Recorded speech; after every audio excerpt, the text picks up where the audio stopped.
Hello guys, இன்றைக்கி வீடியோவில் தக்காளி ரசம் எப்படி பண்ணுறதுன்னு பார்க்கலாம். பேசிக்காகவே இந்த ரசம் நம்மளோட டைஜஷன் ப்ராப்ளம்க்கெல்லாம் ஒரு நல்ல மெடிசனாக இருக்குது. நமக்கு எப்போயாச்சும் உடம்பு சரியில்லைனா நம்ம ஃபர்ஸ்ட் சாப்பிட்றதே இந்த ரசமாக தான் இருக்கும். வாங்க இதை இப்போ எப்படி பண்ணுறதுன்னு சொல்லி பார்ப்போம்.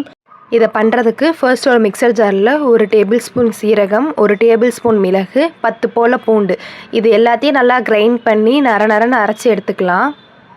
ரொம்ப பவுடராக அடிக்கணும்னு அவசியம் கிடையாது. இந்த மாதிரி ஸ்டேஜில் எடுத்துக்கிட்டாலே போதும். நெக்ஸ்ட் ஒரு நெல்லிக்காய் சைஸ் புளியை தண்ணியில் கொஞ்சம் நேரம் ஊற வச்சு எடுத்துப்போம். ஒரு 10 to 20 மினிட்ஸ்லேயே புளி நல்லா ஊறிடும். புளி நல்லா ஊறினதுக்கப்புறமா அதை கரைச்சி எடுத்துக்கோங்க. இப்போ இது கூட 2 பழுத்த தக்காளி சேர்த்துக்கோங்க. நான் இன்றைக்கி பெரிய சைஸ் தக்காளி 2 சேர்த்துக்கிறேன். நீங்கள் மீடியம் சைஸ்னால் ஒரு 3 சேர்த்துக்கோங்க. இப்போ இது கூட தேவையான அளவு கல்லுப்பு போட்டு தக்காளி அந்த புளி தண்ணியோடு நல்லா கரைச்சி எடுத்துக்கோங்க. தக்காளியை நல்லா புளியோடு கரைச்சதுக்கப்புறமா இப்போ இது கூட 1 டீஸ்பூன் மஞ்சத்தூள், கொஞ்சமாக கொத்தமல்லி இலை, இது எல்லாத்தையும் சேர்த்து லைட்டாக மிக்ஸ் பண்ணி விட்டுக்கோங்க. கொத்தமல்லி மஞ்சத்தூள் சேர்த்ததுக்கப்புறமா 2 பச்சை மிளகாய் போட்டுக்கோங்க. அப்புறம் இது நம்ம ஃபர்ஸ்ட்டே அரைச்சி வச்சுருந்த மசாலாவையும் சேர்த்து நல்லா ஒரு தடவை மிக்ஸ் பண்ணிவிட்டு நம்ம ரசம் வைக்க ஆரம்பிச்சிடலாம்.